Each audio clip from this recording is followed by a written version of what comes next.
nasa Shangri-La ako, nakita ko si Ann Curtis. Ang ganda-ganda pala niya.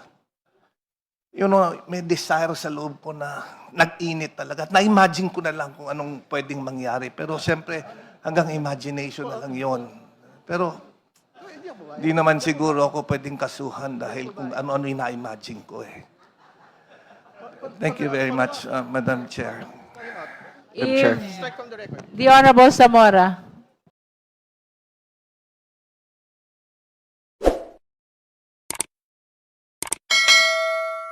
First, and then the Honorable Rodriguez.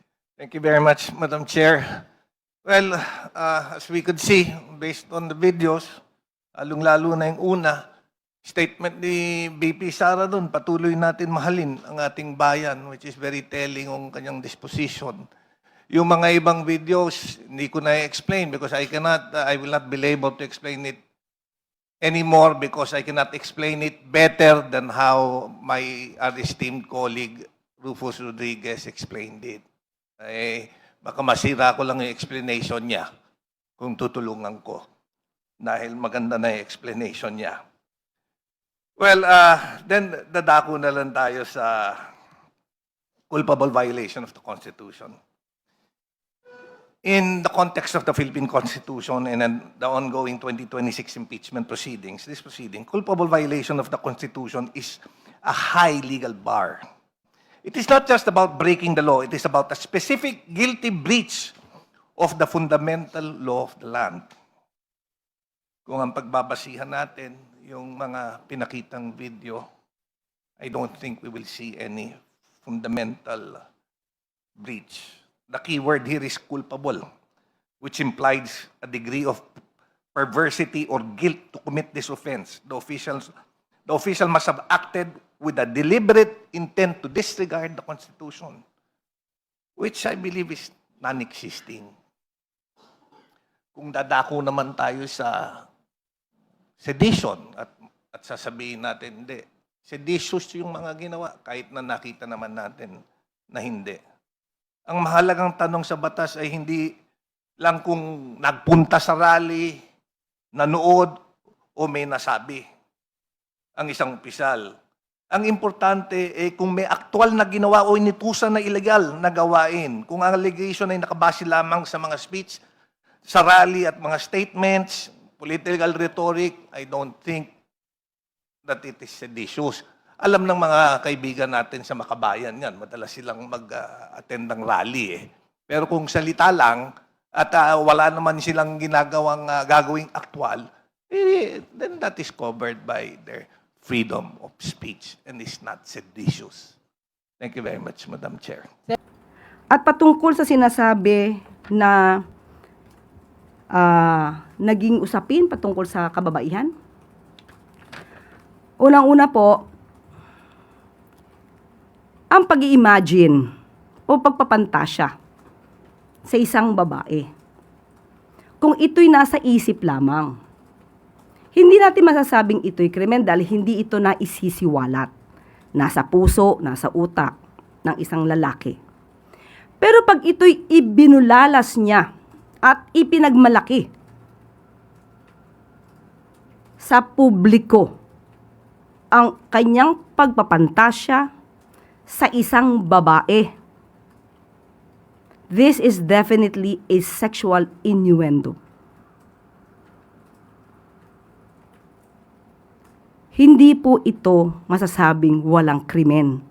The mere fact na sinabi niya to in public, to the public, pertaining to a particular person, it is already covered by Safe Spaces Act. So, hindi pwedeng sabihin na walang krimen kung ito'y ibinulalas at ipinagmalaki pa sa publiko ang isang pagpapantasya sa isang babae. Yusek, bilang babae ba na-offend kayo?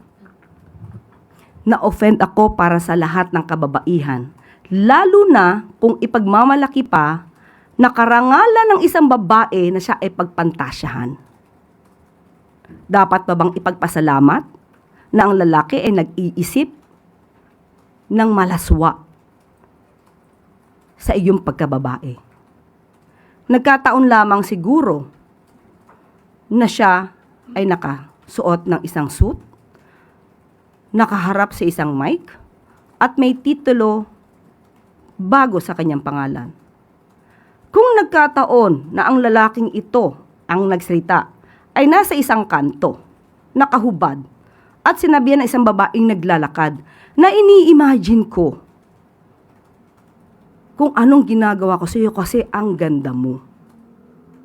Magkaiba ba yun? Kung ordinaryong tao ang gagawa o ang tao ay supposed to be isang honorable. Salamat po, Yosek. Sunod po na tanong, Maricel Halili, TV5. Yusek, follow-up.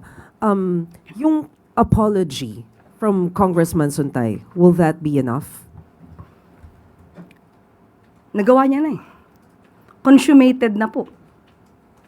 Nakita na po natin kung ano ang nasa isip niya, kung paano siya mag-isip, at kung paano siya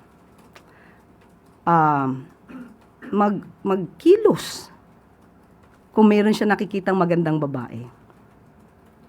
Siguro mas maganda pong itanong niyo yan, lalo na Alvin, itanong niyo yan sa wife ni Congressman Suntay. At bago tayo magtapos, kababaihan, hindi dapat ginagawang paksa ng malaswa na pananalita. Let us end the culture of objectifying women. Ang kababaihan ay ginagabayan, inaangat, ginagalang, at hindi ginagawang paksa ng walang malaswang pagpapantasya na ipinagmamalaki pa sa publiko, na dapat pa raw na ituring na compliment kapag ginawan ng kalaswaan sa isip ng isang lalaki. At dapat pang ipagpasalamat ito ng isang babae. Nabubuhay tayo sa lipunang kumikilala, gumagalang, nag-aangat, at nagbibigay lakas sa kababaihan. Hindi kami babae lang, babae kami. This is empowering women to empower all women. Happy Women's Month po sa lahat ng kababaihan. At dito na po nagtatapos ang ating press briefing. Magandang araw para sa bagong Pilipinas.